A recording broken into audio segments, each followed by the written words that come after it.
overcoming objections in sales, and this particular word track is called the sharp angle close.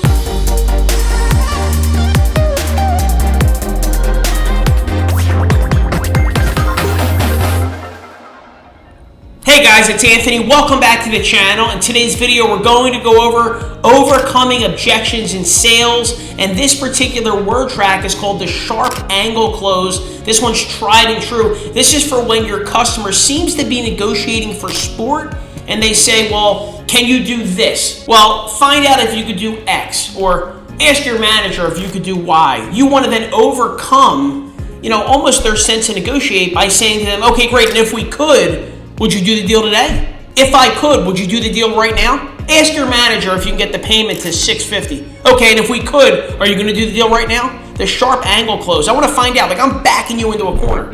Okay, if we could, I'm not saying we can. If we could, are you going to do the deal right now? That's the sharp angle close. So anytime they throw the objection, or almost, it's not even an offer, it's go see if you can do this for me. They're not even saying, if you can do this, I'll do the deal. So you have to spin it on them, and you got to ask them straight up, if we can get you this payment, if I can get you this product, are you going to do the deal right now? Are you going to do it right now? Is it a deal? Is it a car deal? Is it whatever deal? That's the sharp angle close. They ask you to go do something, find out if you can do this. You then say, okay, and if we could, are you going to do the deal right now? That's the sharp angle close. Hey, my friend, thank you for watching. And if you want to see videos just like this one, please like and subscribe to our channel. We really appreciate the love and support. And don't forget, leave some comments down below. I'm looking forward to all of your interaction and feedback, and I can't wait to bring you more videos just like this one. Thanks again. I'll talk to you soon.